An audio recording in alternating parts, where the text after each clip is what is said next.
gaming bets. Online betting for every esports fan. Dota 2 and Hearthstone, CSGO and Overwatch, StarCraft 2, the choice is yours. Express bets for multiple matches or live bets on the game you are watching right now. Know your way around Dota 2? Make a prediction for picks and bans. Playing CSGO? Guess the number of rounds in a certain match. Daily quests for all participants and all the best choice of payment systems. More than 600,000 users have already made their bets on the spectacular matches since 2011. EGB.com. You know for sure who's gonna win.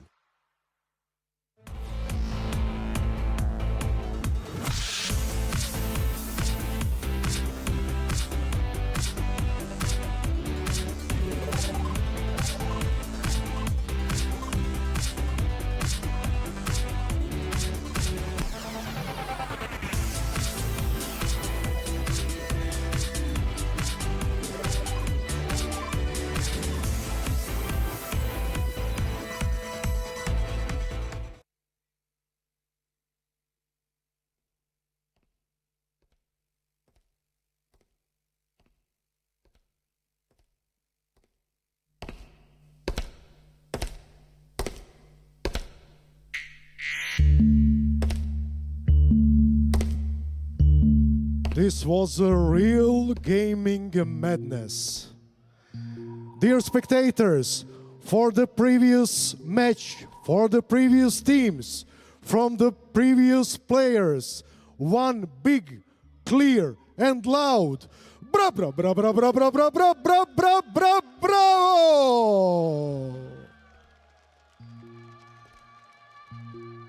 We send you warm greetings from Split, Croatia, from this hot stage in Spaladium Arena in Final Battles G2A Dota Pit Season 5 LAN Final.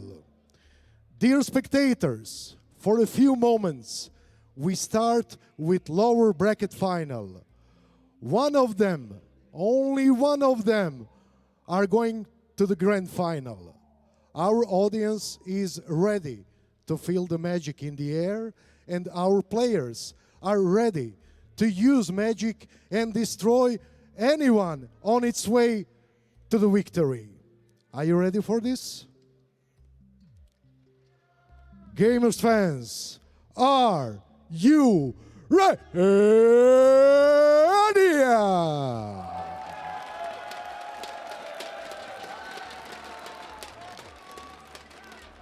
For your favorite teams during this lower bracket final, you can put your hands in. Sorry, just kidding. For the favorite teams, put your hands in the air.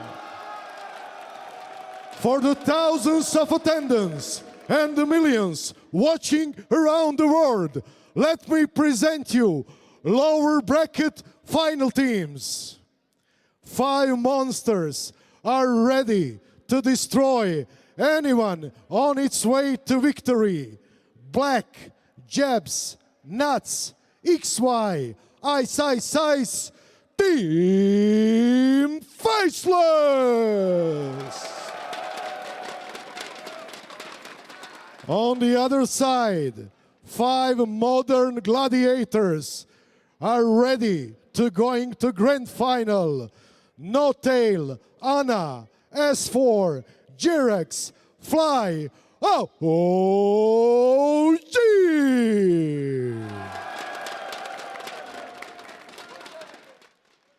Dear audience, hold your pants tight. Gaming madness is coming. Let the best team win. Back to panel.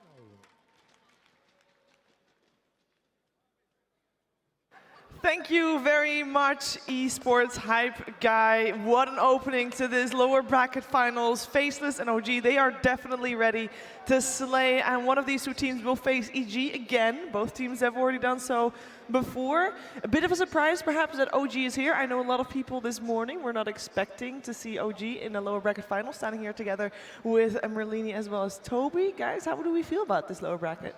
I'm actually wondering if people are surprised that Faceless is also here as Also well. that, It's a bit of yes. a surprise on both fronts. Personally, I was thinking OG would get a lot further. I thought their rotations were going to be a lot stronger. I thought their drafting would be a lot stronger in laning as well, but EG just had their number, like, completely. Yeah. I think if this were the first game of the day, I would give a lot of edge to OG, but that last loss was just so brutal that it's difficult to recover. I wonder what they did during their break, because we always hear that interview question. It's like, oh, you know, how'd you come back from that loss? But that one was one that I would really like to know the true answer for. Yeah, we always talk a lot about momentum, and in the lower bracket finals, it is always the case that one comes from a loss, the other comes from wins, because you just made it through the lower bracket finals, lower bracket semifinals even, and then you have Faceless, who didn't only come from the lower bracket semifinals, they come from all the way. They got knocked down in the first round, and then it's like best of ones. We got this, guys, and they've just been owning this lower bracket so far. And they're so positive about it. Like, Black was walking into his change room. I'm too busy with the boxing guy. He was walking into their little training room and just screaming out, like, please ban more, ban the Pudge even more. We will take it every single time. We'll open up the draft so much and bring it on. And it's the best of one. You can't just let Pudge through to just try to see if you can beat it. You can't take that risk then. If you play pubs, though, you're used to playing against Pudge. Yeah. I think there's better heroes to deal with it too, like Lifestealer, Ember, Juggernaut. Like all those have like instant casts to get out of it. I personally wouldn't be that worried about it. I think it was really excellently displayed in the game versus EG, but in a best of one, at least you know what's going to be coming if you don't ban it out. Yeah, it was something we were talking about actually out the back. We were wondering, like, with the Pudge manipulation of the lane, where you can just do the warning. So we saw 2 sentry wards being committed to actually stop the Enigma on the off lane. Yeah. So what happens now if you just commit that 1 ward to stop the easy Pudge block, if he doesn't get that quick levels? Because that's what really helped Black early on before, was the fact he got that very early level 3, almost level 4, started his rotations. They ended up being successful with the early levels, and then the 6 came quickly. So this was that big momentum thing, which kind of shores up Faceless' weakness, which is their early laning phases. Yeah, and the early laning phase is their weakest, and then in the mid game they tend to shine. Partially, or maybe mostly, because at that point, Ice turns into the machine that he wants to be. And they've been picking him the right heroes to do that with as well. We've seen him on Magnus. We saw his Timbersaw earlier on in their previous game. I mean, surely you're going to do something about that. But what are you meant to do? Like, you can't ban him. Like, No. you take out You really the first can't. 2, and they've been taking out Underlord, and they've been taking out Pudge. They've been banning against, like, the potential troublesome offlaner of him playing Underlord, and then the Black Pudge. So what do you do after that point? You can't really ban Ice. He plays like Timber, Centaur, Veno. There's too many options. Anything. Yeah. Yeah, so I think that's one that you're just going to have to accept, that they're going to get the hero that they want. And I say actually mostly focus on jabs. I think it's probably a way better way to go. Like last game, you can leave Ice alone and kind of focus on jabs, I think, if you're the opponent. But at the same time, not really sure what type of game Faces are going to play. Last time that we saw them, it was a really slow game where they just farmed up and won the game. But I think OG are kind of the antithesis of that. They push early, they pick Luna, they pick Terrorblade, they push on all your towers, and you have no space to farm. Yeah, I mean, you touched on the mid lane there, and I think both Ana as well as Jabs haven't really been performing as well as they could have, as we have seen them do in the past. They're not your typical lane dominators. That is something to exploit on both sides, surely. Well, you've also got some really amazing mid players at this tournament. So while you've got amazing players, yeah, you try and compare them to this, and they're still amazing players in their own right. You're comparing them to Samil. You can say it. Yeah, well, if we're saying Samael, if we're saying no one, like these guys, like they're just amazing mid players. Like it's always like that big problem though of Faceless, and it's the thing which a lot of people look at when they play is their 3 cores. So you want to deal with Ice. A lot of people say this guy carries the team. He plays so well. He makes the opportunities. He lets everything happen. But while he does that, then Black is finding a lot of farm, and then it's his old reputation. You give Black 10 minutes, and he'll get what you get in 20 minutes and 10 minutes. So he'll farm up and be an absolute beast. And then you have the mid laner, Jabs, gets more space than when you try and deal with Black. So you're battling against all of them, and then you see even more troubles because Ice is pushing your lane. So like, how do you deal with all 3 cores at the same time? How do you do that, Ben? Jerax, I think, is the answer. Jerax, he played pretty well under Earth Spirit last game despite them getting demolished, and I think he is just flat out a lot better than the position 4 on on Faceless, and I think that he can completely open up that mid lane for them and kind of slow down the laning phase from Faceless to the point where OG can 5-man and push their way to victory. That sounds so simple when you say it like that. That's what OG do a lot. They pick the Luna, well, kind of exploited by EG, but against most of the other teams, they pick a pushing core, they do decently in their lanes, they 5-man, they have stronger team fight, and they go from there. It is relatively simple, I would say.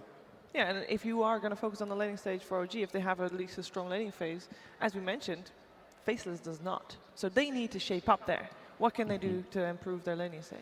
Well, they kind of try and do it already from the start, right? Like they try and go for this Rubik Earth Spirit first phase pickup. Like they almost sacrifice their supports with the way they draft.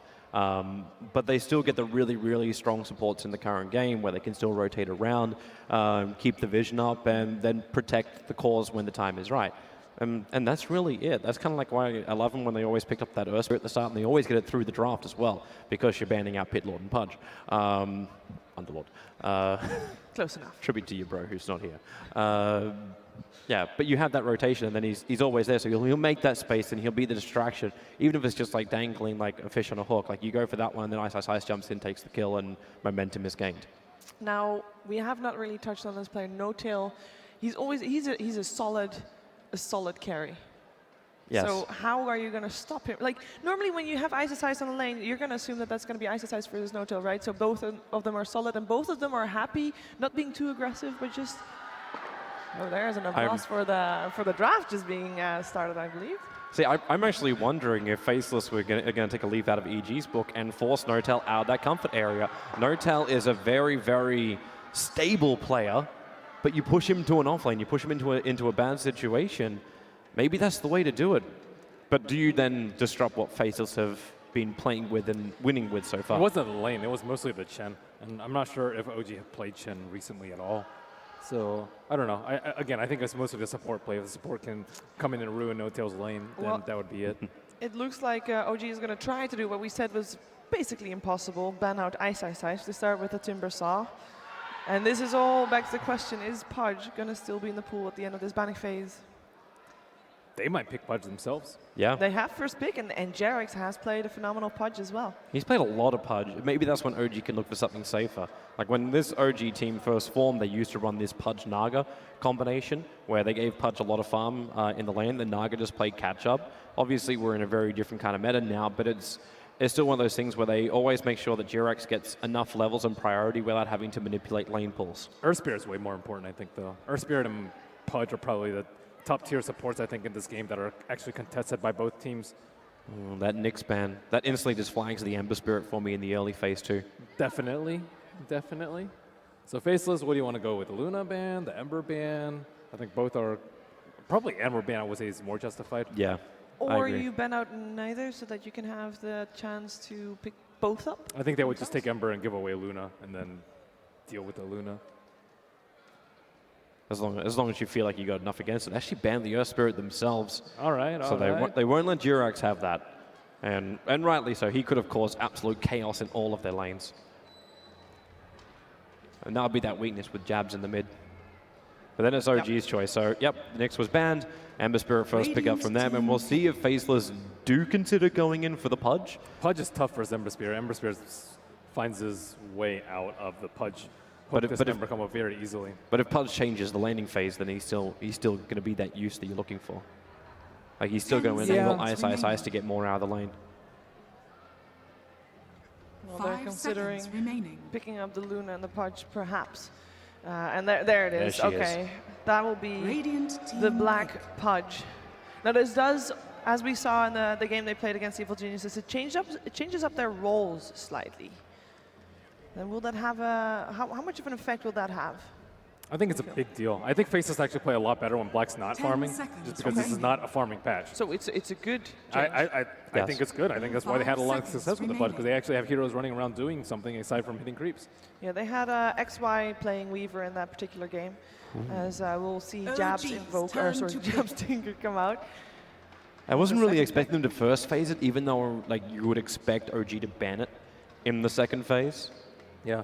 Well, the Nyx is already banned too, so that makes things a little bit more difficult for OG if they want to look for counters against the Tinker, and mid lane is the lane to kind of think about right now. There's no Luna, so you're not going to be really based around pushing right now. Also, Tinker's very good versus Luna and Terrorblade. I would say a little bit better versus the Terrorblade, but those are the common pickups that No-Tail has because of the Ag's refraction against the Mass Illusions. It's incredibly difficult to push against that. So, no Luna. Because if you pick up Luna for OG, that means that they're going to have Ember versus Tinker, and that's not great. I think you can just wait it out. I think you can play a little bit faster. Maybe go for a Clockwork, I would say, kind of early to deal with the Tinker. I think you need to find solutions to deal with the Tinker. Storm Spirit, Nyx, Clockwork are, I think, the top three. And Nyx is already banned out. Storm Spirit, not particularly strong this patch because of the root. And Clockwork, I think, is one of the premier ones. Like, what other heroes are there for S4? We've seen Bat, we've seen Slardar, LC. Radiant team ban. I think that Slardar is decent if they want to play a faster pace. So you would put Slardar on the offlane rather than having Jarex play? It depends on how well they can deal with the Tinker. If they think they can deal with him with early roam and a strong mid laner, then that's good too, slowing him down so that you don't actually have to worry about him in the mid game. So I'm not particularly sure how they're going to go for it though. Yeah, and that's actually probably the nice upside as well. By putting Slardar into this second pickup, you keep Faceless guessing slightly about what you're doing. If you did end up picking up the Clockwork, you're revealing two of your calls straight away, and this is going to allow Faceless to sort of counter-pick you a little bit harder, because if you get the Clockwork pickup, then OG's going to have to commit to bans like against heroes like Rubik and such I think they others. need to ban out Lifestealer, Faceless do. They're already banning out, like Juggernaut, you just spin out of the hook. It's very easy. Like, you need as many kill targets as possible with the Pudge. Would you ban him over someone like the Darkseer as well, who synergizes perfectly with the Ember and actually activates the Slardar a little bit, so you can actually run that duel off? I personally would definitely ban the Lifestealer. I think it's a good hero at just killing the Pudge and the Tinker constantly. Well, for now, at least on OG side, they're continuing banning out Ice, Ice, Ice. With the Underlord removed from the pool. And speaking of which other heroes will we see Ice Ice play? Is there any specific hero that would pair up really nice with the heroes that Faceless has so far?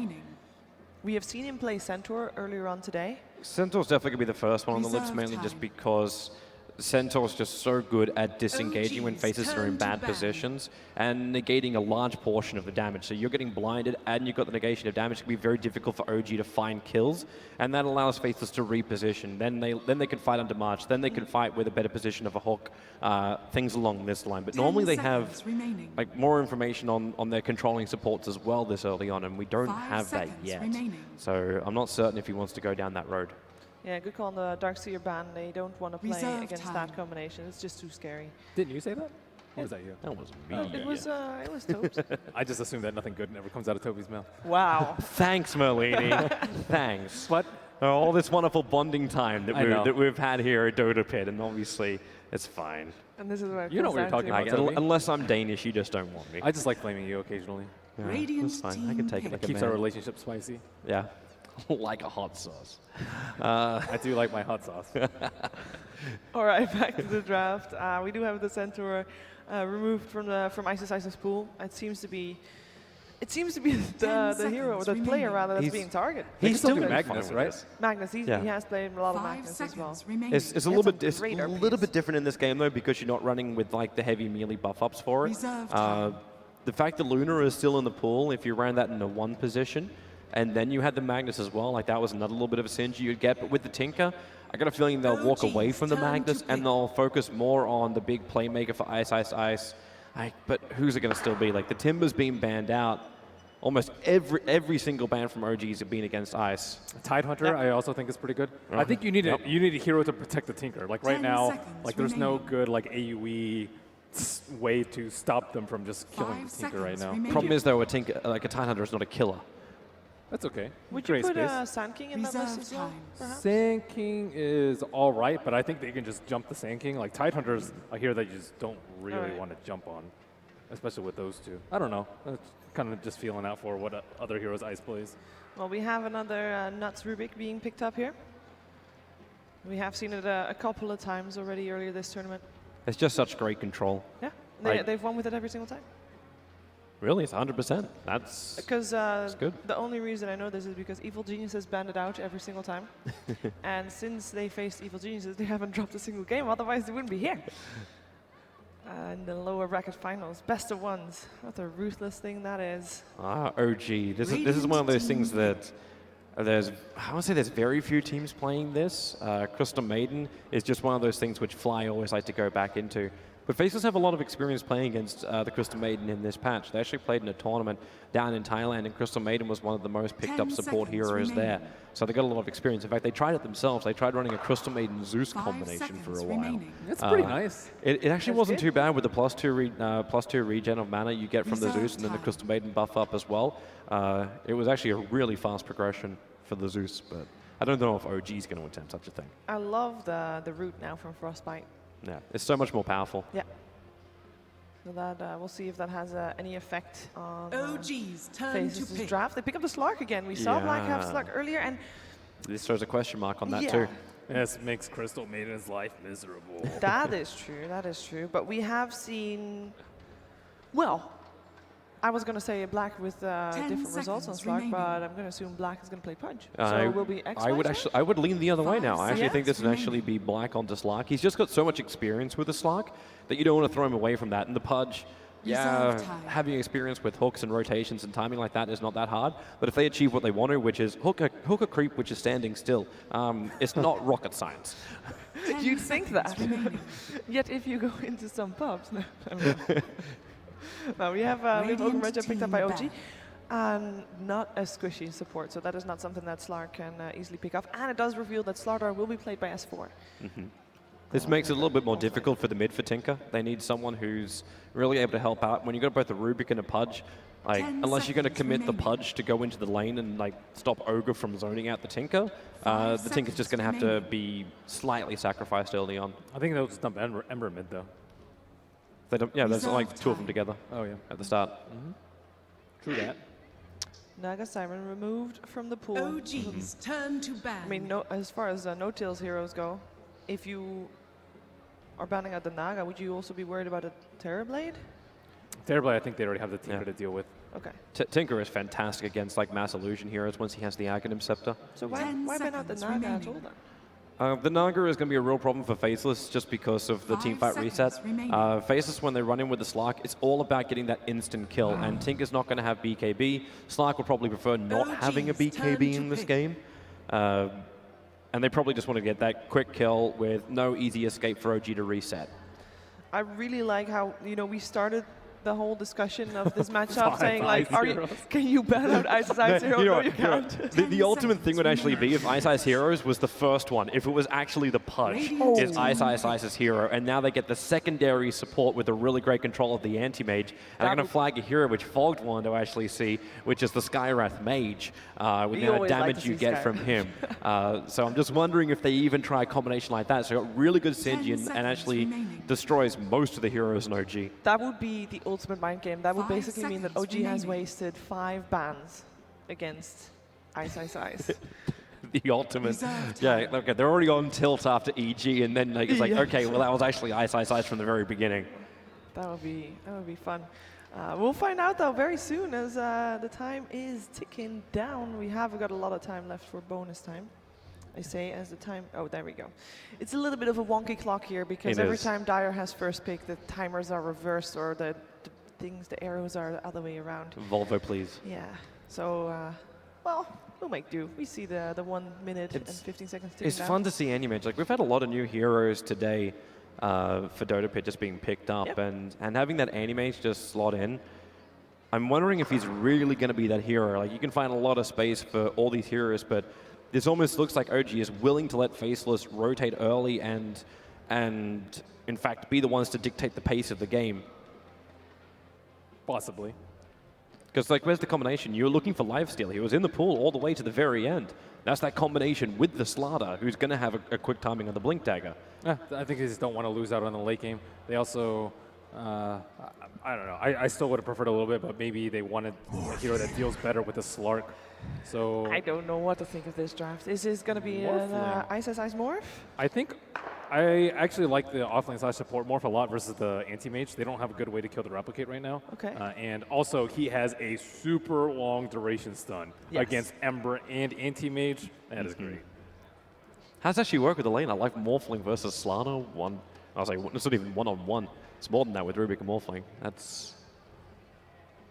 Is there any draft you particularly favor, even without seeing the lanes? I mean, I love the funkiness of Face's draft. They very seem greedy. like they have a plan. Yeah, I think Anti-Mage Scepter might be pretty good here too. It'll reflect the Morphling stun and the Pudge Dismember, all pretty good. But that means that it's going to be a long game.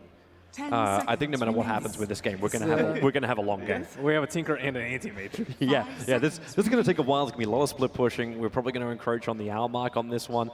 But yeah, I'm personally leaning towards Faceless. I think they're gonna have a lot better early game in this one. And I think OG, while they're greedy and they're gonna look for a lot of space, Faceless are gonna be up in their face and have a real good time. I'll trust you, my friend Toby. I'll also go with Faceless. You're always right. I am never always right. That be is a lie, a bold-faced lie. It would be the ultimate story here because, I mean, Black in his interview already has said, you know, nobody is a favorite here. Everybody can beat everybody, and if Faces does it here in a lower bracket run like this, that would be quite amazing to witness. We do have a bit of a pause at the start of the game, so soon we'll jump into that game. I want to hear from you guys if you think that Morphling is going to be which lane exactly? Well, we actually see it now. So it's Morphling Ice Ice Ice. Oh, I couldn't so see he's going to be the core off laner, and Black is still playing support. So he's not actually going to be playing on the Slark. You can't ban out Ice Ice Ice. You can't ban out Ice Ice Ice. It's just, I mean, OG tried. Maybe they win and it's like, you know, we ban out Ice Ice, we win the game, and it's all gonna be good. Ice Ice Ice has got all these heroes. Yeah. Before we hop into the game, guys, make sure to check out g2a.com/DotaPit. You have a chance to win Dota 2 cosmetics as well as hardware, and I mean CPUs, graphics cards, so go check that out. It is worth it. And as far as predictions go, I believe someone looked up the hook accuracy of Black in the game against EG. It wasn't really high. It was like 40-something%. Does that include like creeps? Yeah, that includes every hook. That's like a statistic that you can look up in the game. Accuracy means nothing. Remember, like the wise words of Dendi? You miss every hook that you don't hook. Throw. Close enough. Nice. Close enough. Yes, Dendi, we remember you exactly. Earlier on in when we were talking about the draft, you talked about heroes that have easy positioning to hook and can't really get away. Is this a draft where you feel like Black is going to be able to get a lot of good hooks? I think he's got a lot to work with. Like also his prediction as well to check where that Anti-Mage is going to go. Slider Crystal Maiden is very low movement speed. So once you start getting more range on that hook, there's a lot more you can go for. And Crystal Maiden, once she gets hooked, she's dead. Like heroes like Ogre, maybe not so much, but it's the repositioning you have and the extra control. And that's where you have like Black Hook and then Rubik control, Slark for pounce kind of thing. Fight in a march. Yeah, all that kind of jazz. Like before you'd say it was the mid invoker, right? Like you drop down the Sunstrike onto the hook and you could always get that kind of attack off. But now when you add like a Tinker, if you can even be remotely close, if you get that early Dominator up, and maybe that's also something we look to see too, is like Morphling's position of his Dominated creep, if that's what the build he goes for. Then he can actually have Tinker with a TP port, which can just follow Black around, get the initiation, get the quick kill, and you bring a lot more burst damage when you have a Tinker TPing in than just a max level Sunstrike. I mean, speaking of the Tinker, he's going up against an Ember Spirit. Ben, that mid lane, how should that pan out on paper? Pretty easy for Tinker, I would say. Yeah, does Anna need some rotations then, I would imagine? I think that Tinker will just come ahead a little bit slightly in terms of CS, but they have the Ogre factor, always disrupts that mid-lane matchup. And Crystal Maiden also gives you a little bit of a balance in the money too, because she'll be able to just like disappear into the jungle as long as you've got some walls to protect it from Pudge. And you have CMR actually, so it makes Ember's lane a lot easier. He has two good supports to help him potentially win that mid lane. Yeah, shouldn't you always want to try and shut down the Tinker? Because shouldn't you always want to shut down the Tinker? Because Tinker is like one of those heroes that, you know, you can't ever stop him, but you can delay him, and delaying is kind of winning against Tinker. Yeah, they can throw some heroes over there. I don't know. Rubik's one of those heroes that's like really good at protecting a mid though. Yeah, especially like with the initiation you're looking for. Like, okay, Crystal Maiden, walk at Tinker. Good luck. Slaughter, once he has the Blink Dagger, then you probably have more to work with. But that's when Vision's going to come up. So until that point, like the early game is just going to be very much farm, control, try and get as much as you can out of lanes, and then just wait for that nice little power spike. And the Ember Spirit will be able to deal with the Tinker. The issue I think that OG is going to have going into the later portion of the game is AM as well as Ember's going to be pretty good for push and control, but you're still going up against a Morphling and a Tinker, two of the best split pushers in the game, and very difficult to catch out. Yeah, so you want to get that early advantage if you can. If possible. If possible.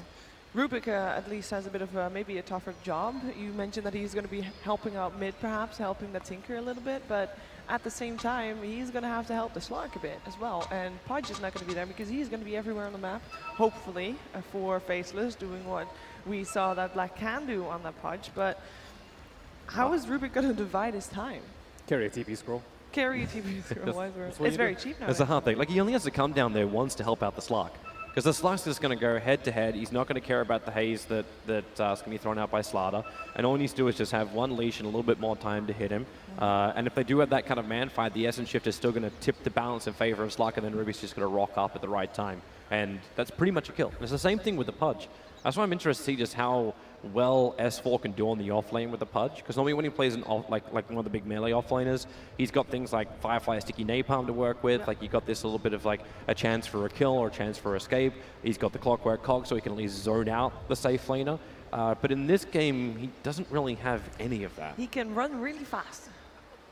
Yes, he can. He's got sprint. And then he can take even more damage. Well, if he gets hooked at least. You know, if you're running really fast, you should be able to dodge a hook.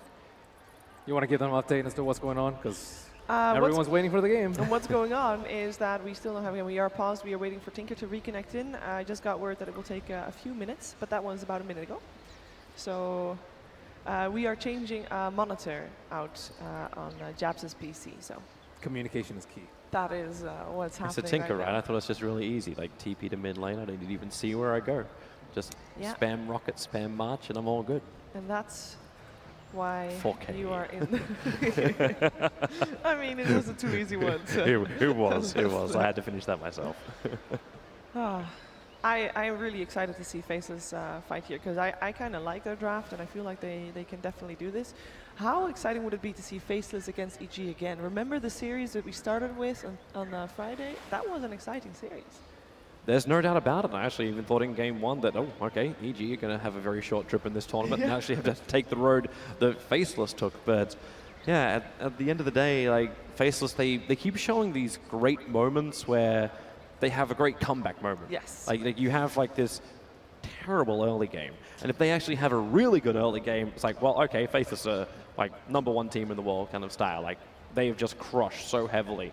And that's the kind of thing which is possible to have happen. That's why I think, like, out of all the teams that OG had to face in this lower bracket, they may have preferred to go up against the more predictable Invictus Gaming as opposed to going up against someone like Faceless. Okay, well, I just got word that the commentators are ready for this lower bracket finals. It is over to Kotogai and Fogged for our game between OG and Team Faceless. Thank you so much, Shiver. Here, of course, courtside, if you will, with my good buddy Fogged, as we are awaiting the start of our lower bracket final best-of-1 matchup. Team Faceless going against our three-time major champions OG. It looks like we got a new monitor in, and Jabs is ready to go, Fogged.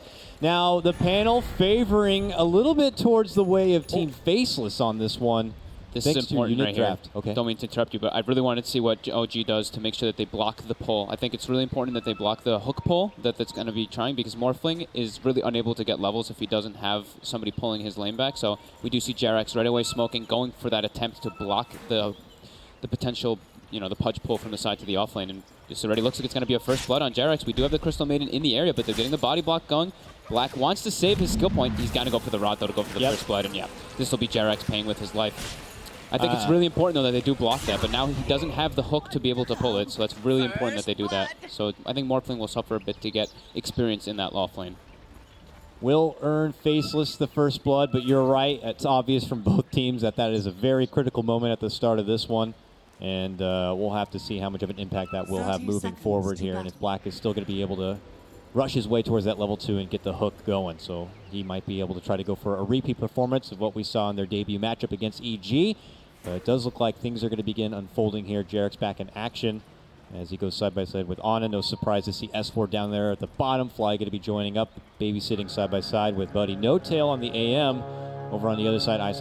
No surprise. Hanging with Jabs nearby, preparing for the off-lane setup. Black on the punch down below. We got, of course, XY here.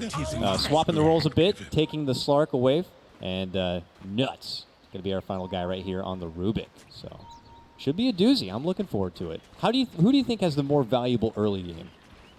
I mean, OG, I'd have to say. I think it's going to be a little bit tough just for the Morphling to get any experience. And the one thing is that Jabs does have a very favorable matchup in the mid lane. So we'll see how it plays out, what Jarex wants to do with his movements. I think it's going to be really important to dictate the early game with the Ogre Magi. Jabs and Ana both have received little bits of criticism here and there based on their early game, mid lane performance right now. So now they match up against each other, looking to kind of get the upper edge. And as you mentioned, on paper, the Tinker should have a little bit of leverage here. Touch a base up top a bit. Fly trying his best to zone back Ice, but how often do you have the know-how on how to take on an off-lane Morphling? That doesn't seem like something you scrim and practice and compete against very often. Yeah, I think No-Tail should just walk up and mana break him a bunch. Yeah, and he's doing that right now. Try to force him waveform, put him on the defensive as much as possible, and we'll see the waveform coming out very shortly from Ice. Yeah, he just runs to the side, trying not to waste his mana. So I'm curious about how he's going to be looking to item progress here. I mean, he already has the extra Bottom bit of lane, armor, but lots of pressure already coming on XY. Lift, throw Jarex back. body blocking. Needs to get closer if he wants to get the crush, but not going to be able to get it. So XY backs off, but lots of pressure on the Slark already. Black's around now, but obviously still needs a bit more time if he wants to get that hook online. You can see they're going for a type of priority thing. Rather than going for the safe lane, tri lane to completely shut down the Morphling, they'd rather emphasize on hurting XY and forcing the supports to stay bottom so that they can't roam freely and cause a lot of pressure onto Ana, because it's already a pretty hard matchup for the Emperor versus Tinker in their early U levels. Ice level 2, waiting for the bounty rune.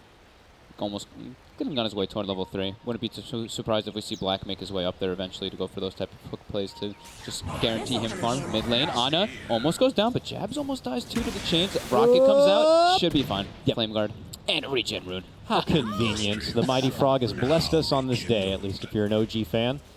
Be able to snag up that regen and walk away a happier man.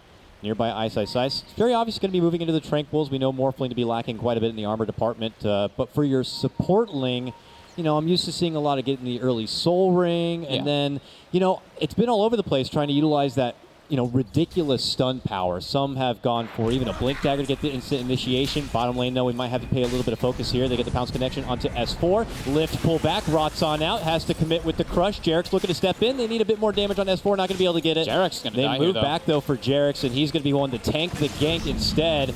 Ooh, big Nova Blast. Not enough to get the takedown of Black, as a rotation also comes out from Fly, but it is going to be Faceless who claim another.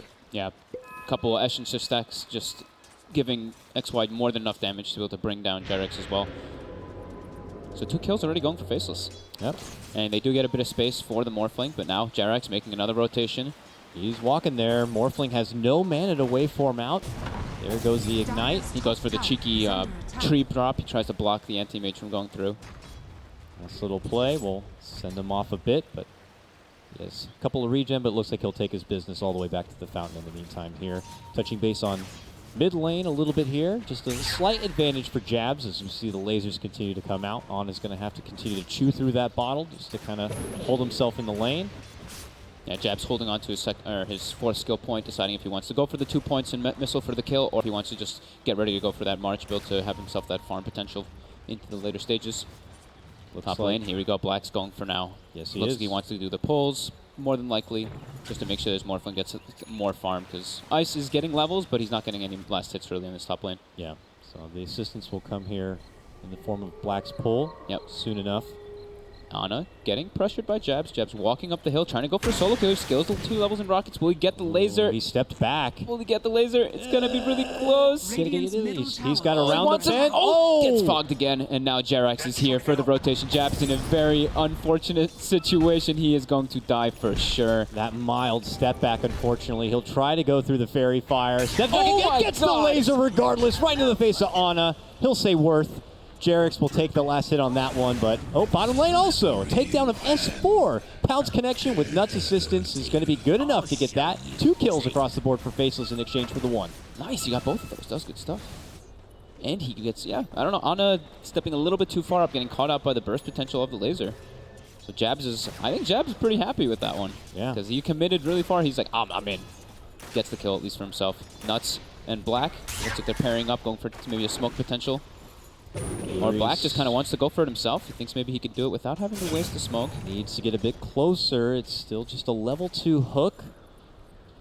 But obviously OG not going to be the wiser to really know exactly the rotation power of Faceless. There is a ward nearby, but I don't know if it saw them in the area. So looks like Ana is going to be taking back and into the jungle. Leaves Jabs to his own devices in the lane. That'll be nice for him. Well, Jarek's now taking his business back to the bottom in order to help out S4 a bit. I mean, how critical is it going to be that they get this S4 Blink Dagger online? It's definitely very important for their lineup because Ember and Anti-Mage takes time to get online, so you need to be able to make space S4 around him. So you can see that's exactly what they're doing. AM versus Morphling, the AM is not going to get pressured really by this Morph since he had a big advantage coming out, so they're emphasizing a lot on S4, just showing how important it is. But S4 has been great, 25-11. He has died once, but I think that's okay, one of the deaths. Now, is there any way for Faceless to kind of play around the fact that they can expect this AM to be in total farm mode? Do we see Faceless trying to pose as many 5 versus 4 opportunities as possible? I think they can. Yeah, that's more than likely. I think the pulling thing from Black is really important. They're going to get so many levels on ice that he's going to have that high-level stun, that 4.25 max stun duration, which will be pretty massive. First ward from OG in the mid lane. I think this indicates that they are smoked around the area. They placed it and nobody was showing, so now Jab's able to get a free D ward for himself. Very nice. Sly probably wants to try to deny, or they're going to go for the kill here. Ana running the corner here. Ace rune. He's got the bloodlust to kind of get him there even faster. He dishes out the laser to help mitigate it a bit, but he needs a bit more assistance. The rotations are coming. It's going to be Black on the scene. Oh, he gets the hook too on the haste. The hook pullback onto Ana, and OG got to get the hell out. Ana will be able to make it back in a way. Jarek's looking to go for the TP, but there's a lift. And there's a kill. Again for Faceless, 5-1. Off they go just before 7 minutes in.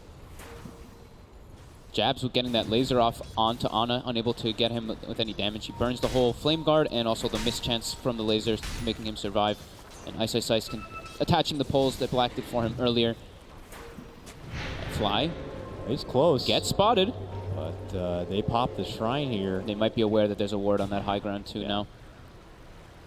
All right, so Ice saving up for the Soul Ring. I mean, the downside of going, with the support link build, especially when you waveform costs a ridiculous amount of mana, is being able to have that extra bit of juice to work with. So you can get off more than just one combo from time to time. Yeah, usually we see with a Soul Ring into like the Yule Scepter, so you're able to just have your mana regen as well as get multiple different stuns out. Ana's got to be careful. Goes for the Remnant laser. Oh my goodness! God. He gets it before he can make it away. Oh, it's a struggle for Ana in the mid lane. Jabs picks up another. Those are some mistakes that you can't make at this.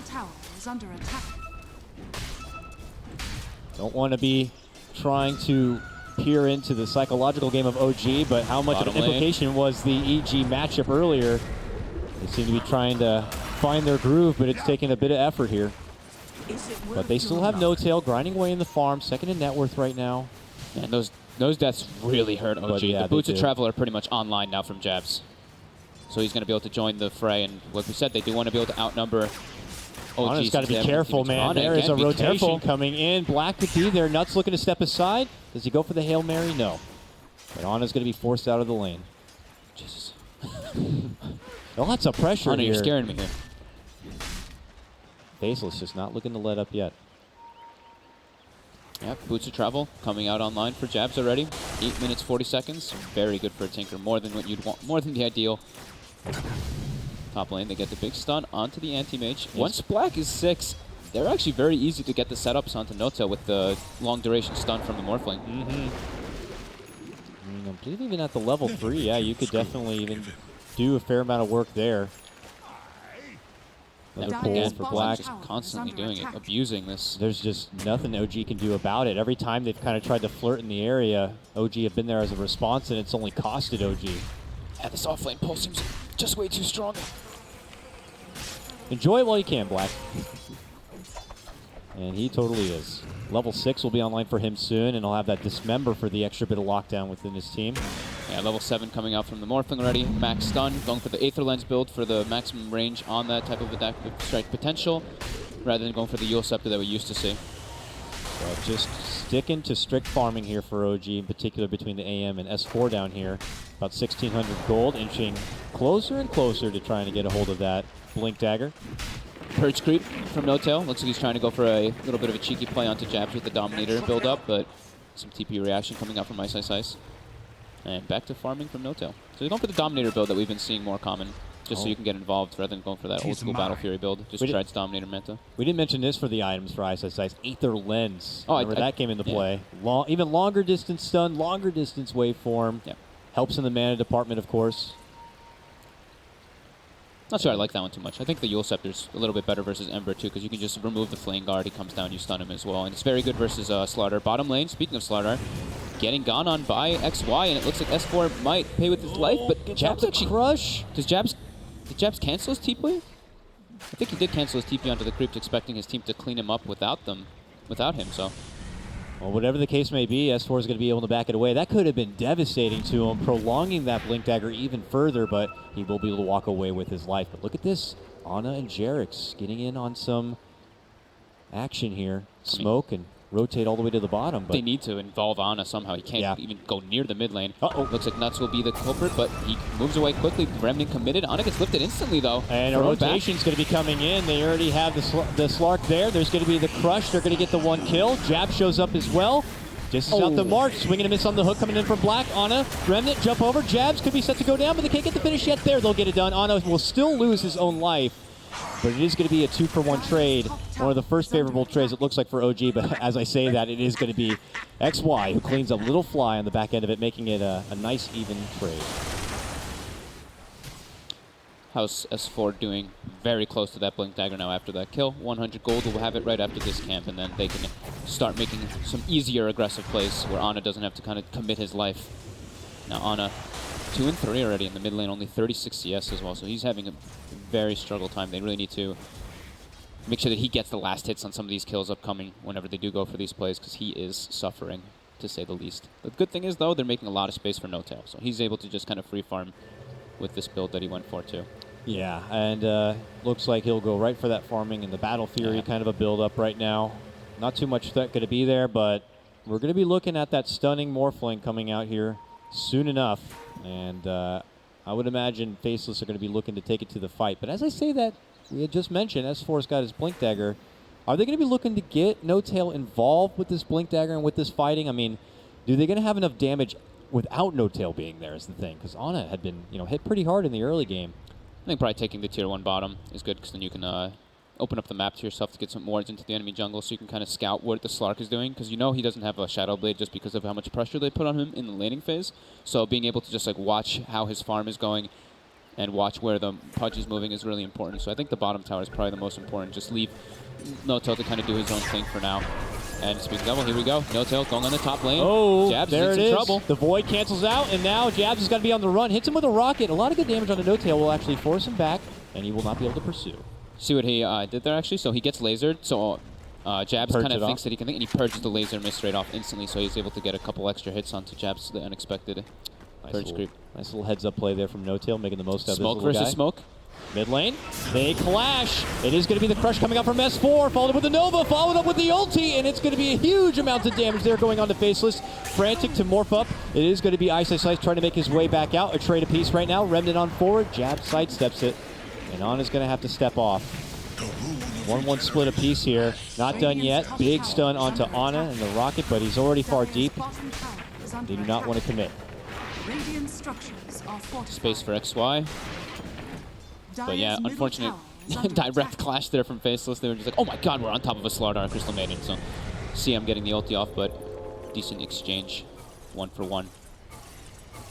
And now OG taking their business. You said about the bottom tier 1, but it looks like they're going to take for the top tier 1 here. Jump in for Ice, catching him right away. Good lead in from S4, and it's going to be No-Tail who picks up the last hit. Big one for him, and they're going to have a +1 potentially on this tier 1. Does not look like Faceless are even going to bother. Instead, possibly pinging out Ana in the mid lane. Nuts is going to walk in. Can he get the lift? Yes, he can. Lift, pull back, but doesn't look like Jabs is going to be able to get off too much firepower. Ana should be able to walk away.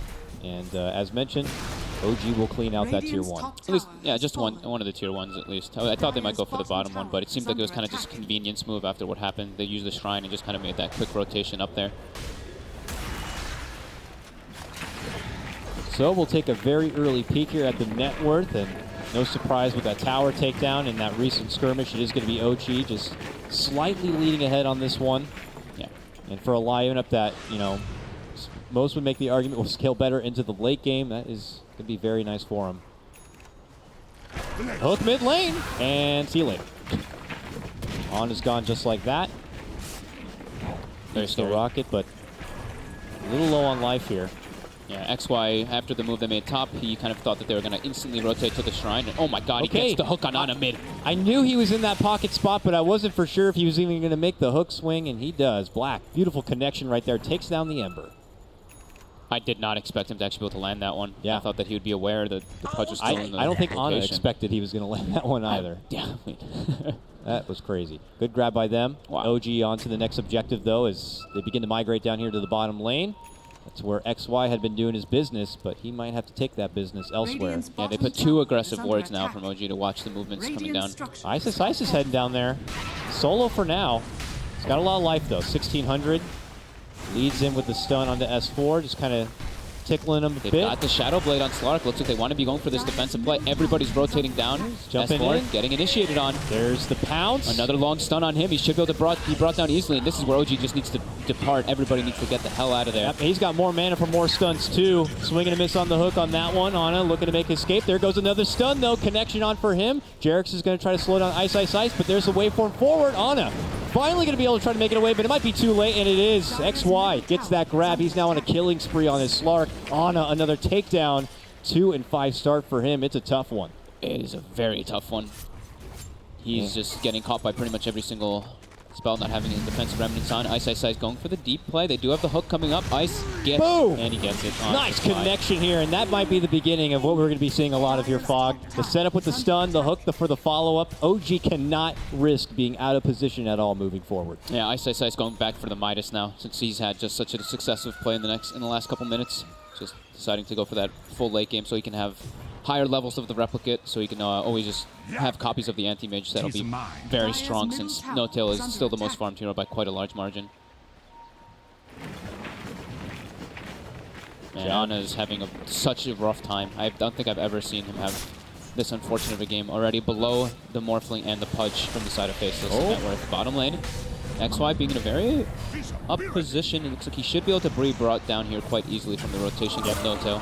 They will get the finish there. Good stun from Jerix to catch him out as he tries to make the escape, and No-Tail will show up to take the last hit. Black is just on the prowl too. As soon as Ana showed in the top lane, but the Pudge just TP's top to try to put the pressure on him. But now this should net OG a tower in the bottom lane quite easily. Yep. Black again going for the Midas buildup, it looks like, for that scaling potential. As we know, can bring in that ridiculous amount of life and strength and really be the tonk for the team. But that is another tower for OG. More money in the pocket for your AM. He's looking for Ana. Yes, he is. On the prowl. Doesn't have a ward. He does have a smoke in his inventory, though. Not going to find a immediate connection there. And I thought I was going to see the Aether Lens onto Ice, but it looks like he changes his mind and he will go for Midas instead. Okay.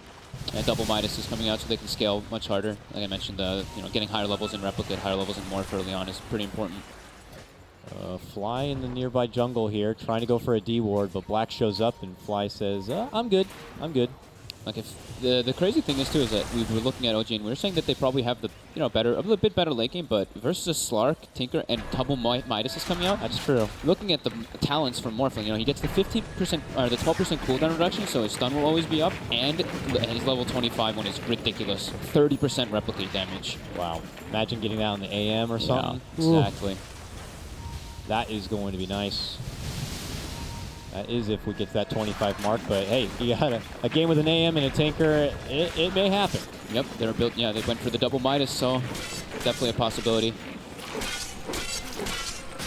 Farming continues here as Faceless will fend off a heavy-handed push there coming in from the top part of the map.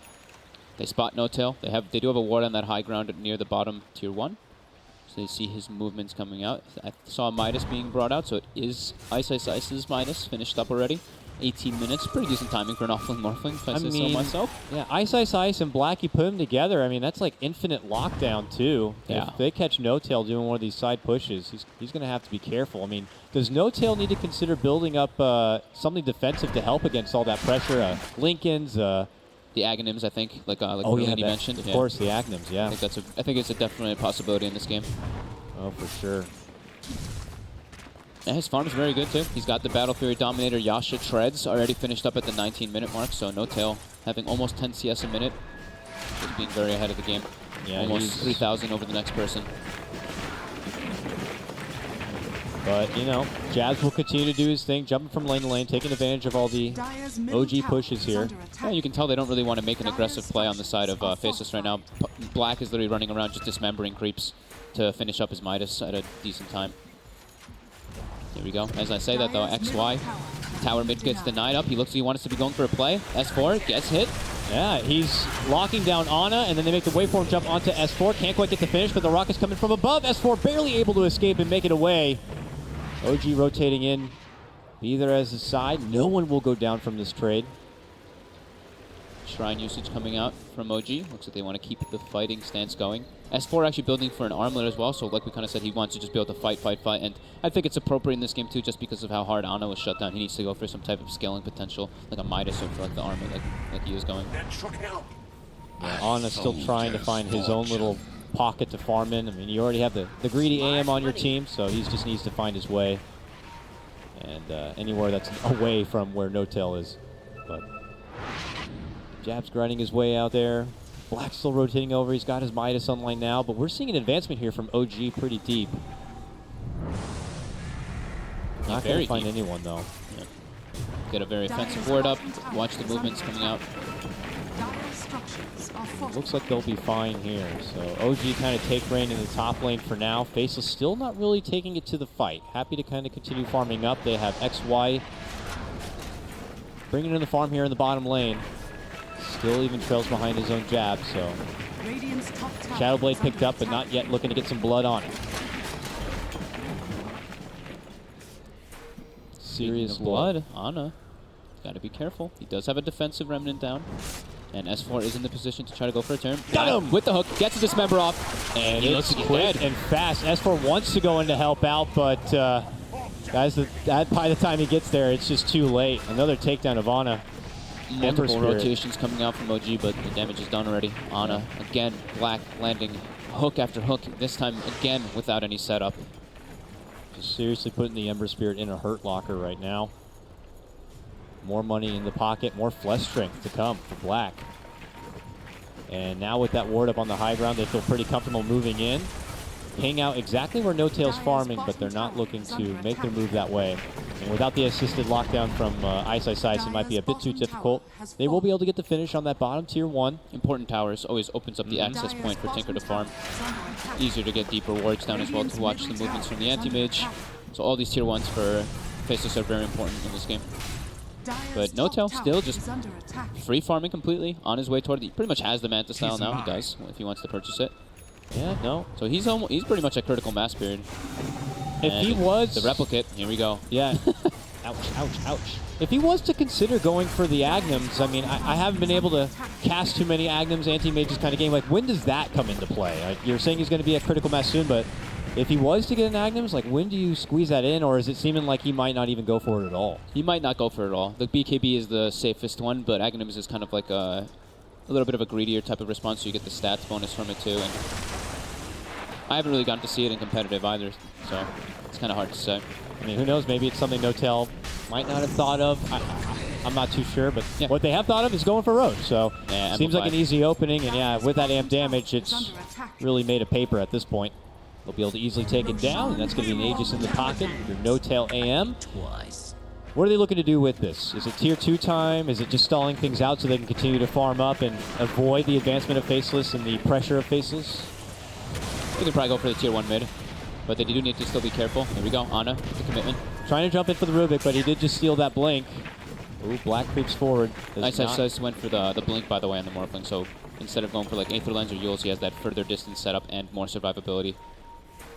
we'd seen in the past with the old, like, the old time of when we saw Support Ling in his prime, people would very frequently go for that Blink Dagger, as it almost worked as a anti-BKB, because if you just got in their face and got the stun off, they really had no chance to react.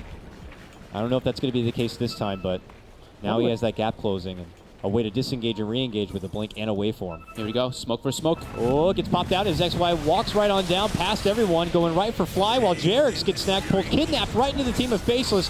Jump on forward, No Tail splits apart, looks to go for Ice Ice Ice, finally able to bring him down, but it is going to be OG reining their heads up high. It's going to be a 3-for-2 trade, and they're on pursuit for more. XY, though, already out the back door. Oh, yeah. No Tail puts the Aghanims into his quick buy. He's got it. He is thinking about it. All right. He's good. And now they can move in for a tier 2. Yeah, nice little opportunity smoke there coming out for them, running into directly into Faceless, so Jabs gets caught off guard by it, it seems.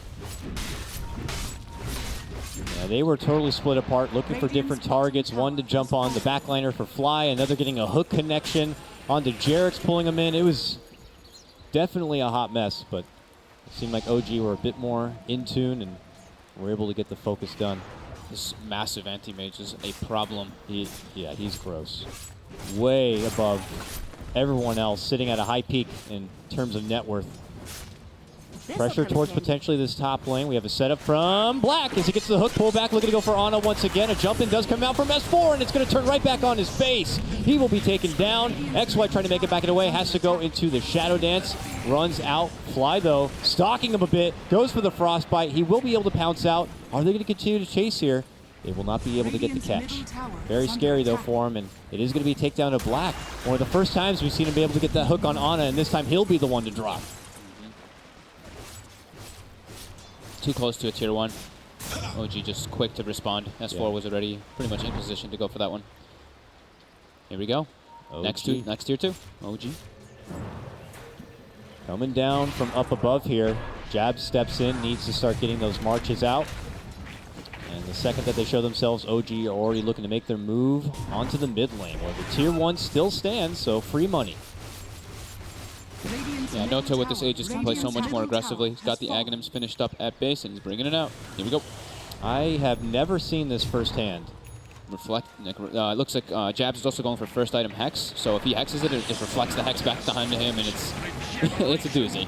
What is the cooldown of it as well? Like, how often is he able to reflect it back? I believe it's between 10 and 15 seconds, I think. I've only seen it like once or twice. Never in a competitive game. I'm excited, man. We'll find out in a quick we'll moment. see if Faceless are going to really 12 seconds, okay. be in tune to it. Figured it was between 10 and 15, so. 12? All right. Yeah. Yeah, imagine even that long stun, just kind of putting Ice Ice Ice right back in his place, not even able to participate in the fight. Yeah. It's going to be interesting. Ice goes for the Adaptive Strike, just stuns himself, can actually just get bursted down right away after that, too. So this will definitely be an interesting pickup. We'll see how the interaction ends up working out for him.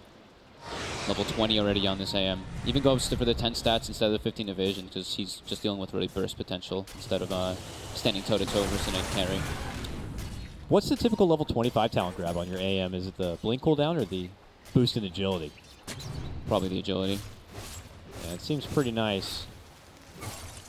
And especially in a game like this when you're at the forefront of taking the advancement to your opponent, maybe just going with the agility and the damages. 5-second cooldown on blink is already low enough, in my opinion.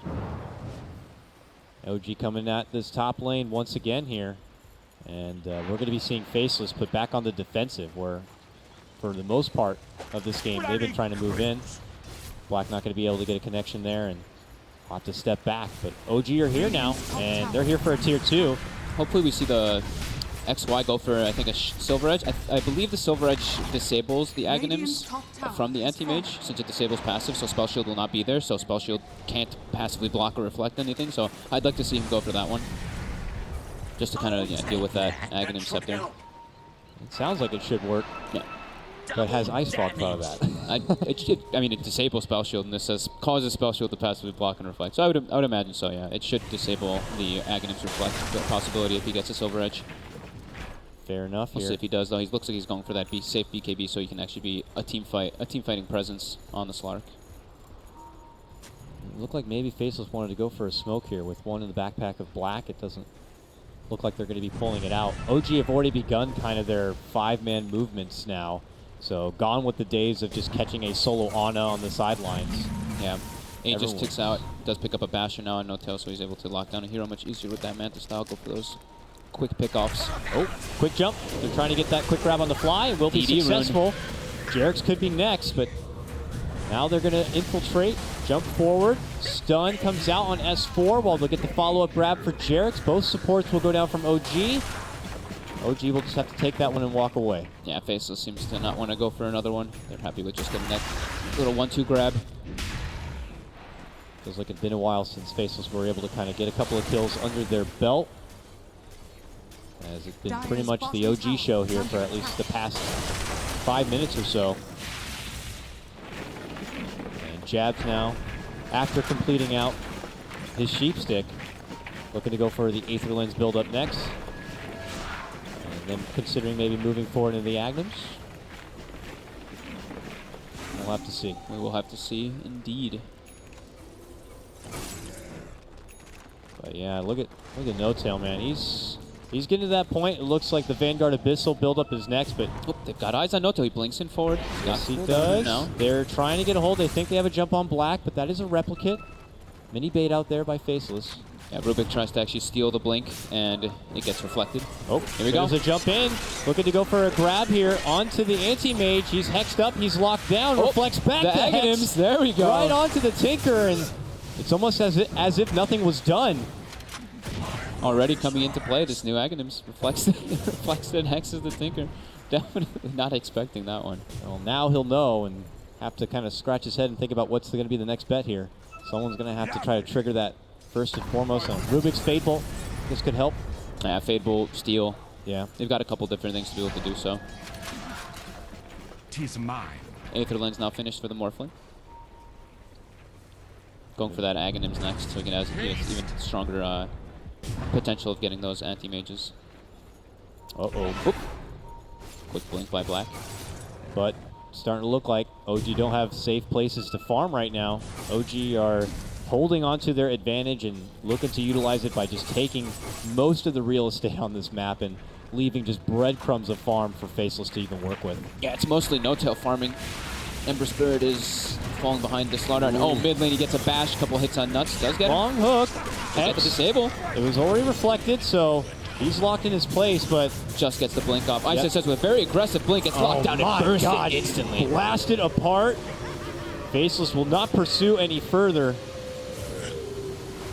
X-Wise floating around here. There's the Hex out, a jump in from behind. A nice hook pulls him back inside where it's safe, but they have one of their friends left out on the outside. And that jump on 4 from S4 is going to be able to get the clean finish. 4 going down here. One more remain. And it's going to be XY forced to pop his BKB and get the hell back. But a devastating fight for Faceless. OG really on the up. And this bottom lane is already advancing forward, Fogged. They could just be moving in for tier 3, maybe even Rax. Yeah, do we have any buybacks? Nope, not on Tinker, not on Morphling. Pudge has a buyback and Rubik has a buyback, so they can at least try to stop, but this is looking a bit scary now for Faceless. Just No Tail becoming is just way too much to deal with for them. Very aggressive blinking coming from Ice as well, just causing kind of all this to happen in sequence. Yeah, now the BKB is going to be down. I don't think a BKB-less Slark and even a Pudge is going to be enough to really stop OG on this one. So they'll be able to kind of get right back in it. Did have a reconnection, but it looks like we will have a little bit of pause on this one. Jarax even builds up a Dominator for his team too, since No Tail is probably going to have to replace his in a quite moment in time. Jarax gets it up for the auras and just for having those creeps. Looks like they still want to go in. They want to chase XY. The buyback's coming out for Black. S4 commits in. Will he get hooked? And he does. Yes, he will. Grabbed, pulled back, toggles out the armlet, but OG come right to his side to assist, and they will be able to get that kill. And that's a dieback. Now they can go for the high ground, go for this Rax, which should drop pretty easily without the Tinker being up. They even have the range double dominated creeps to scout out information deeper in the base. When your creeps turn against you. Tier 3 down, OG will take that. Okay. And not look to go for anything more. Don't want to be too greedy with their advantage that they just got here. Gonna go back up and probably check out if the Roshan's up, which it is. Jarax looks like he's gonna be the sacrificial lamb here. Yeah, he got stunned in that spot. Tries to go for a TP, but another stun's there waiting for him, and he'll be the man left behind. And will be XY who picks up the last hit on that. He's still dominating in this game, but the team's not dominating, I'll tell you what. Even though they have a kill advantage, it's just they don't have enough to deal with this uber-farmed anti-mage. Yeah, he actually just picked up that Abyssal Blade now, too. S4 as well has been having like beautiful crushes every single time, getting 2 or 3 heroes, or just getting like the perfect setup onto like Ice Ice Ice. So S4's positioning has been to help with that even concrete. further, it looks like he has slated a Shadow Blade, too. Yeah. Even more of an element of surprise. Oh, there's a little creep here. Jabs runs into it. Trying to nuke the wave out. These little creeps, it's actually so funny. They're just like... It's like little scouters right now. It's just great because they move so fast, so the way that they stand with their sword looks great. Onward! Exactly what I think. All right, here we go. S4, Invis. Nice crush connection. It looks like it was just on the cusp of it, but they'll get it. No Tail will step in and help him with the finish. No chance to morph or anything. And that's Ice Ice Ice on the sidelines without a buyback for nearly a minute. S4 with the plays. Hook. I don't even think he would have been able to do anything about it if he got it, but Black will attend to the push coming in. This is not looking good for Faceless as this continues to advance. He's only getting that much more significant in favor of OG as time does go on, but they'll at least pick up a tier 2, it looks like, in the bottom lane for Faceless. Jab's also waiting on the side, but OG continue their advancement now down the mid lane. The mighty No Tail will be there to kind of shred apart this tier 2 as he has a 26k net worth advantage. That is over 10k more than the next highest, which is, of course, his XY. Yeah, and he can still replace a couple items, replace the Dominator, eat the Moon Shard, get his Boots of Travel line, eventually probably get rid of the Battle Fury, not anytime soon, but he still has potential for growth. Uh-oh, poor little lady. Fly trying to make it away. Oh, gets hit with the stun. XY steps in, but team is in the area, so they will get the Crystal Maiden. He commits a BKB to get the finish, but look at S4 just smack him in the back right there, and he is almost dead. Has to go into the Shadow Dance and make it away, but Ana looking to go for the pursuit. Nuts looking to step in, but he has stepped into his own death. And Jabs has as well. One by one they go to help out, but one by one they fall. Playing Tinker versus the Slardar Anti-Mage Ember Spirit is just way too difficult. Too many different things to catch him, and he's not able to ever get his blink off or do anything, and now OG going for the high ground break again. Hook, blink away. No Tail almost thought about making his move onto Black. That's going to be the buyback forced out now from the Tinker. And OG will just take that one and walk back out. They are playing this one smooth and slow, knowing that it's just the best of one. There's no reason to get too far ahead of yourself, even though they are pretty far ahead. Yeah. Step back, go for the Roche, get the easy Aegis and extra life, and then you can make your move. Really no reason not to, and plus S4 will be able to finish out his Shadow Blade if he'd like. He's got it finished. Going to be very helpful to help him get even more pickoffs. He actually, okay, so I think he just used that. He swapped out his Aghanims just to use the Dominator. Okay, I was like, whoa, using the Dominator instead of Ags? Okay, so yeah, he puts that Ags back in, and now he's level 25. And he goes for the Menace Blink cooldown instead of the Agility. Already feels like he's doing enough damage and just wants that extra survivability with the 3-second cooldown on it. Plus, you know, blinking more across the map, moving faster, getting that farm moving faster. Mobility. And look at him, just all over the place. He's just going for like record net worth this tournament, I guess. And we can't help but wonder, well, what's the backup plan here if you're Faceless at this point? I mean, if they were to really push this in the later part of the game, you know, maybe a Morphling and a Replicate with a level 25 talent. Not for a Agnum long Scepter. time, though. Yeah. It's a lot. It's a lot to build up, and it's time that Faceless do not look like they are going to get.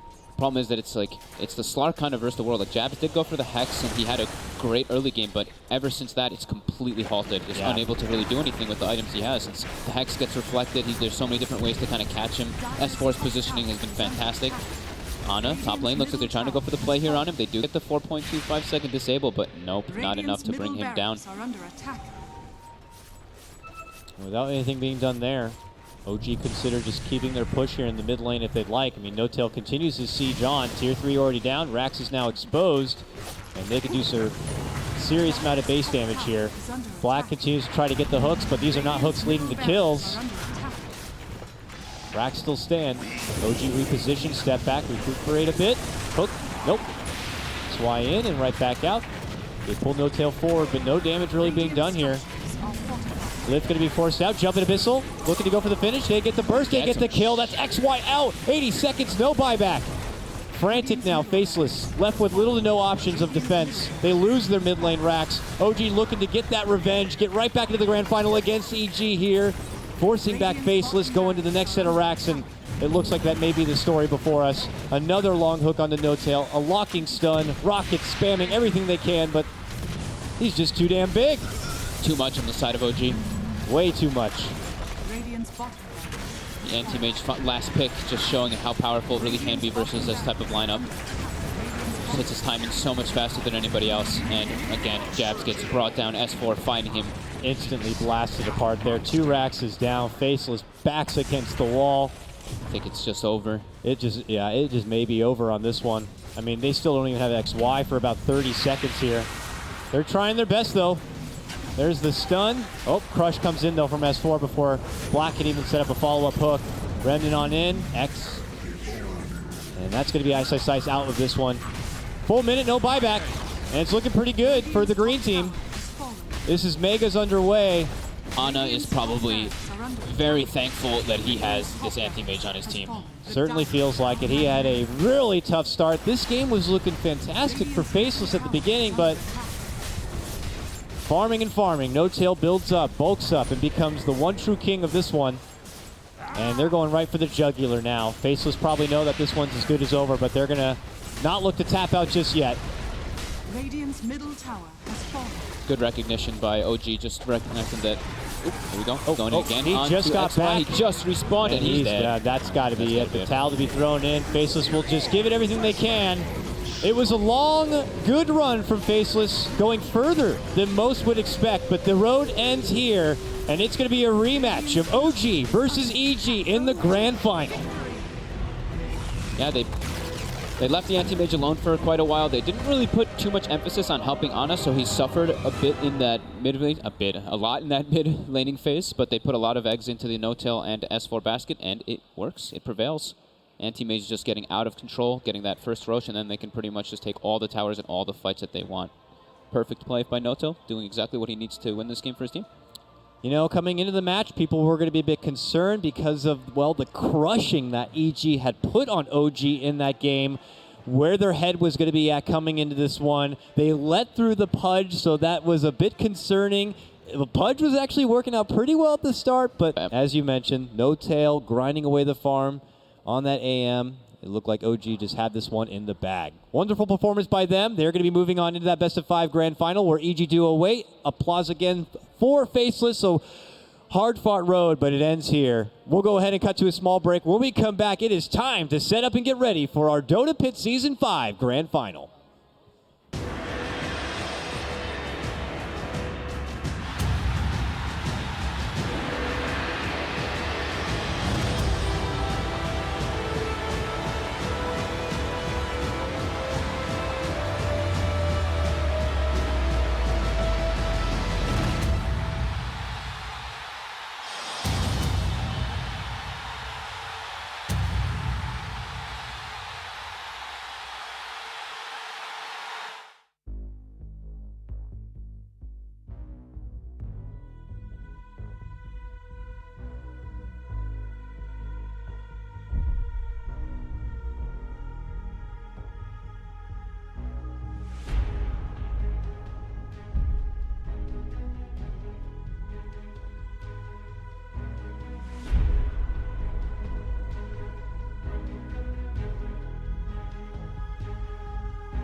gaming bets, online betting for every esports fan.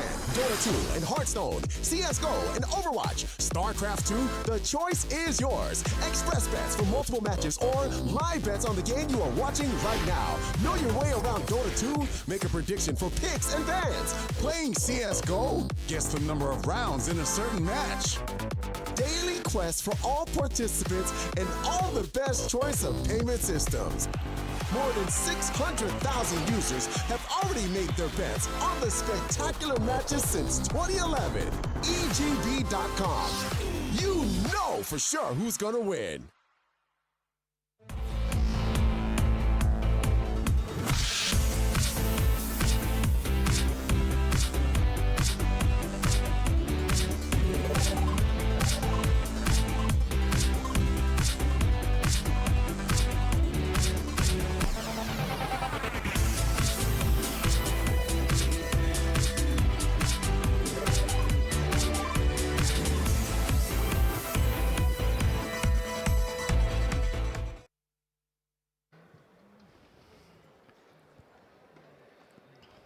Welcome back to the G2A.com LAN finals of Dota Pit Season 5. We just witnessed our lower bracket finals, and that means that we have got our grand finalists ready soon. But before we discuss the grand finals, let's discuss that lower bracket finals. OG was able to take a game off of Team Faceless, best of one. It is a rough patch. We discussed at length the game before it started, and it didn't really work out the way we were expecting to. The early game did, though. Early game, very strong for Faceless. Ben, how did you feel like this game went for them? Ana died too much early. That was not the good. game should have been a lot easier for them, and just For bloodlust. Yeah, bloodlust anti-mage, let him get huge. Slark can't really do that much. Just jump the Tinker, kill him constantly, and that's kind of it. But it definitely got slowed down. I think S4 played really well, and the Slaughter getting a lot of key crushes. Yeah, it was definitely though even a rough patch for him. Like he got caught out by the Slark early on. You had that moment where Ember walked back into his own death. Like you were definitely right. There were a lot of things which were falling off the wagon a little bit, and at least Faceless had the time to pick it up and make the most out of it. But I think we all got a very good lesson of just how good talent trees can be.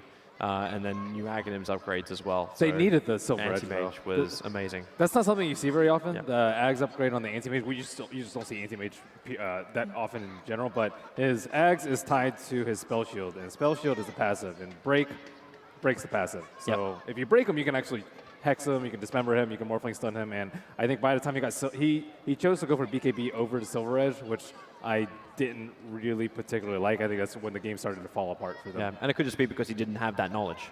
Yeah, or didn't think about it. Probably at the doesn't time. even know exact cooldown of the thing. It's just not something that you're familiar with. There's a lot of changes.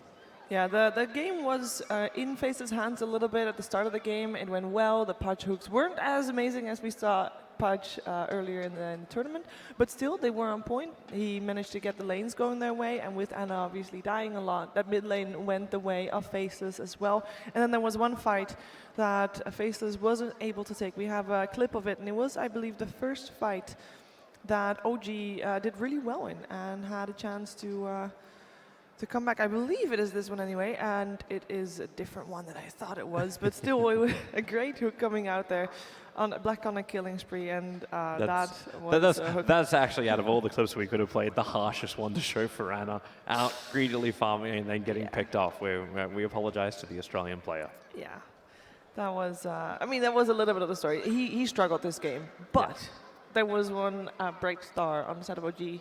No-Till played really well. Yep. Yeah, and we can look at the stats and see how well he really did. He had a very calm early game. I mean, they just said that Faceless did fairly well in the early game, but they didn't really pressure the Anti-Mage all too hard. Could they have done anything to slow him down?